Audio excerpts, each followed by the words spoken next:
अल्हम्दुलिल्लाहि रब्बिल आलमीन वलाक़िबतु लिलमुत्तक़ीन अस्सलातु वस्सलामु अला रसूलिहिल करीम अम्मा बाद फ़अऊज़ु बिल्लाहि मिनश शैतानिर रजीम बिस्मिल्लाहिर रहमानिर रहीम वमा अर्सलनाका इल्ला रहमतल लिल आलमीन सदक़ल्लाहुल अज़ीम व सदक़ा रसूलुहुन नबियुल अमीनुल मुबीनुल करीम व नहनु अला ज़ालिका लमिनश शाहिदीन वश्शाकिरीन वल्हम्दुलिल्लाहि रब्बिल आलमीन।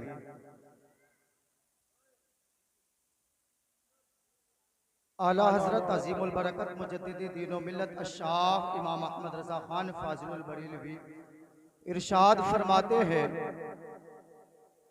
कौन देता है देने को मुँह चाहिए, कौन देता है देने को मुँह चाहिए, देने वाला है सच्चा हमारा नबी, देने वाला है सच्चा हमारा नबी। मुअज़्ज़ज़ सामीन किराम, बहुत ही अच्छे अंदाज में अभी हम हजरत मौलाना समी अख्तर साहिब क़िबला की निज़ामत समाअत कर रहे हैं। चंद ही लम्हों में हम सब के बीच बाहर से आए हुए मेहमान शायर इस्लाम अफजल रज़ा रामपुरी और मेहमान खुसूसी हजरत अल्लामा मुफ्ती बिलाल साहिब क़िबला इंशाअल्लाह अज़ीज़ हम सब के बीच होंगे और आप सभी हजरात अपनी निगाहों से हजरत का दीदार करेंगे। और कुछ ही लम्हों में इंशाअल्लाह अज़ीज़ हमारे मदरसा गुलशन इस्लाम के तलबा के सरों पर आप इंशाअल्लाह दस्तार बनते हुए भी अपनी निगाहों से देखेंगे। और ये वो लम्हा है, ये वो लम्हा है जो हर वक्त हर किसी इंसान के नसीबों में नहीं आया, हर वक्त हर किसी इंसानों के नसीबों में नहीं आया करता। मुअज़्ज़ज़ सामीन किराम, ये दस्तार बंदी वो दस्तार बंदी है जिस कुरान मुक़द्दस को इंसान पढ़ ले, जो कुरान मुक़द्दस अल्लाह रब्बुल इज़्ज़त की उतारी हुई किताब है, यानी सबसे अफज़ल व आला किताब कुरान मुक़द्दस है। अल्लाह रब्बुल इज़्ज़त की एक ऐसी आलिशान किताब है, यानी आसमानी चार किताब है, सबसे अफज़ल व आला किताब कुरान मुक़द्दस है, जिसको अल्हम्दुलिल्लाह बच्चों ने पढ़ कर के मुकम्मल कर दिया। और उसके बाद अल्हम्दुलिल्लाह चंद मिनटों में, चंद घंटों में या चंद मिनटों में आप देखेंगे बच्चों के सरों पर दस्तार मुबारक बनेगी, आप अपनी निगाहों से देखेंगे। ये वो लम्हा है, ये वो कुरान है जो कुरान इस दुनिया में तो आया, लेकिन बहुत सारे लोगों ने इस कुरान मुक़द्दस को मिटाने की कोशिश की, इस कुरान मुक़द्दस को ख़त्म करने की कोशिश की। लेकिन कसम खुदा की, जिन लोगों ने मिटाने की कोशिश की थी वो लोग तो मिट गए, लेकिन कुरान मुक़द्दस आज भी मौजूद है। मुअज़्ज़ज़ सामीन किराम, कुरान मुक़द्दस एक ऐसी किताब है, एक ऐसी किताब है कि दुनिया का कोई भी माई का लाल आ जाए तो कुरान मुक़द्दस जैसी किताब को इस दुनिया से मिटा नहीं सकता है। अब मैं आपको बताता चलूं, बहुत सारी दुनिया के अंदर किताबें हैं, तौरात किताब, ज़बूर किताब, इंजील किताब और कुरान मुक़द्दस किताब, ये चार किताबें आसमानी किताबें हैं। लेकिन इससे हट करके और भी बहुत सारी किताबें हैं, लेकिन मुअज़्ज़ज़ सामीन किराम, वो किताबें ऐसी किताबें हैं, मैं दावे के साथ कह सकता हूँ कि ये दुनिया वाले सारी किताबों को ख़त्म करना चाहे, सारी किताबों को दुनिया से मिटाना चाहे तो हाँ, दुनिया से सारी किताबों को खत्म जरूर कर सकते हैं, लेकिन एक कुरान मुक़द्दस ऐसी किताब है, एक कुरान मुक़द्दस ऐसी किताब है कि उस किताब को दुनिया से कोई नहीं मिटा सकता, कोई नहीं मिटा सकता। अब मैं उन लोगों को चैलेंज करना चाहता हूँ जो लोग ये कहते हैं कुरान मुक़द्दस को मिटा दिया जाएगा, कुरान मुक़द्दस को खत्म कर दिया जाएगा।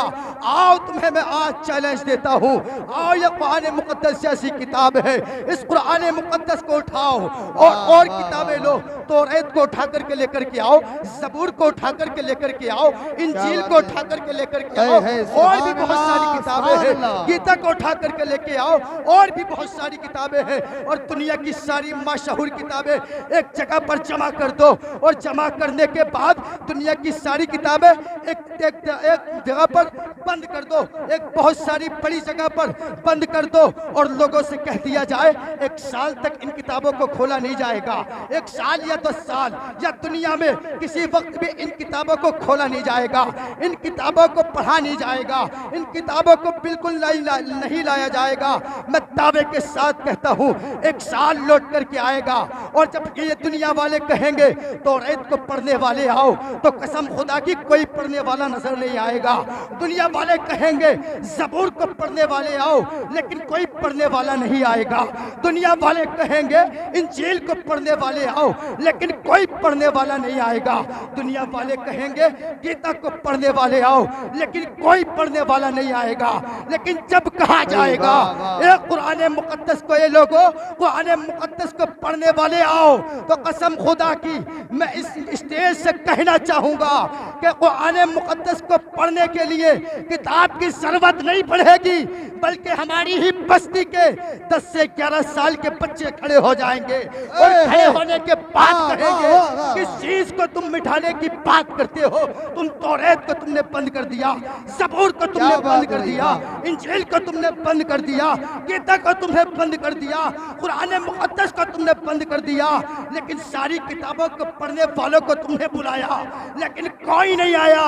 लेकिन जब तुमने कुरान मुकद्दस को पढ़ने के लिए बुलाया तो 10 से 11 साल का बच्चा खड़ा हो जाएगा और खड़े होकर के कहेगा ए बंदे, तो कुरान मुकद्दस को बुलाना चाहता है तो देख ये 10 से 11 साल का बच्चा यहाँ पर आकर के खड़ा हो गया।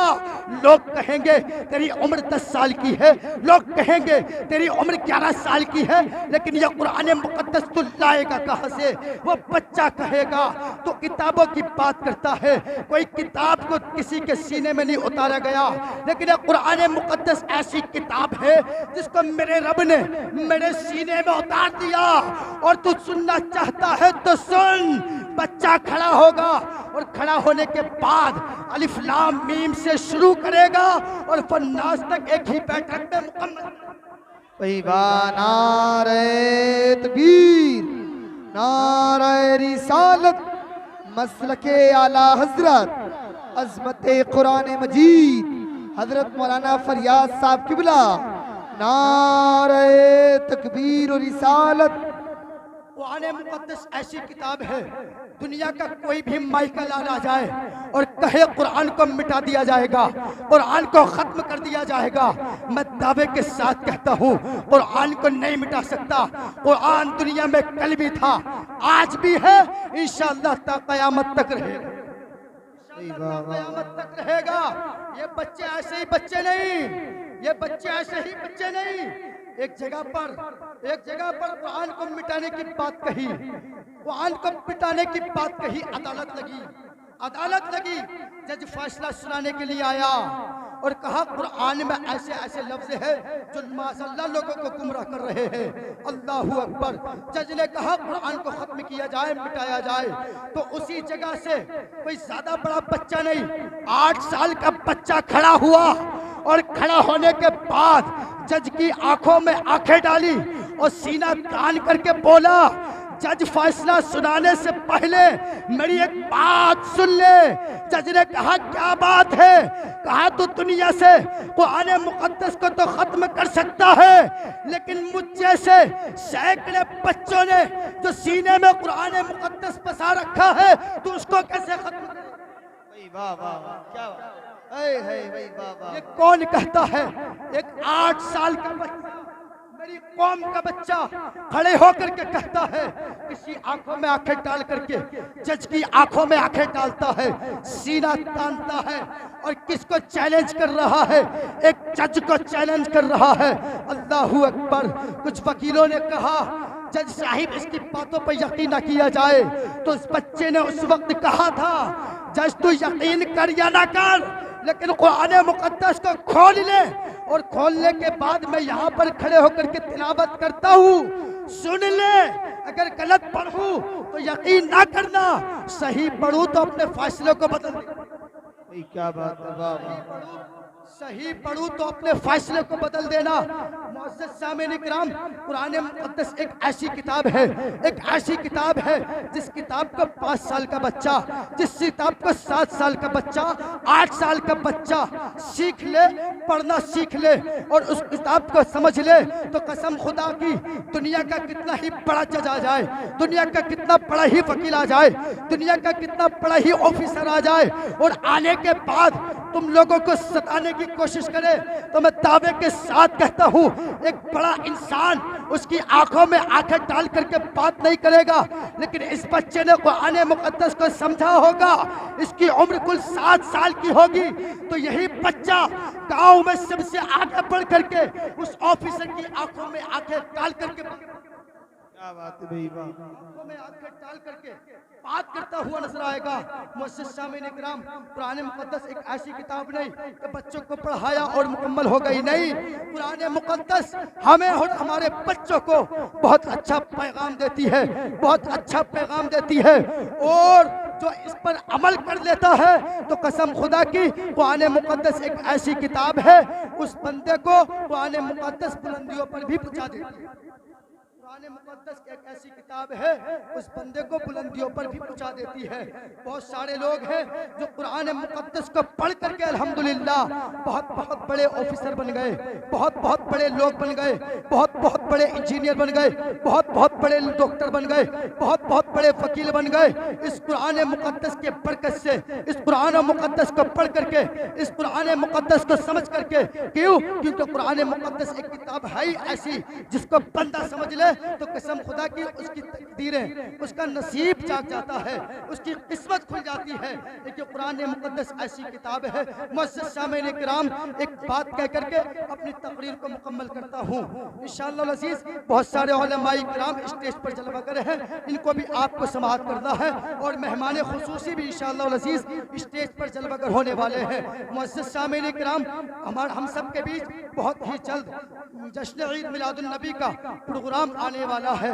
एक ऐसा ये प्रोग्राम है, एक ऐसा ये प्रोग्राम है, बहुत सारे लोगों ने कोशिश की इस ईद मिलादुन नबी को खत्म कर दिया जाए, इस ईद मिलादुन नबी को मिटा दिया जाए, लेकिन एक ऐसा ईद मिलादुन नबी, अल्लाहु अकबर, उन्होंने कोशिश की लेकिन उनकी कोशिशें नाकामयाब होती रही।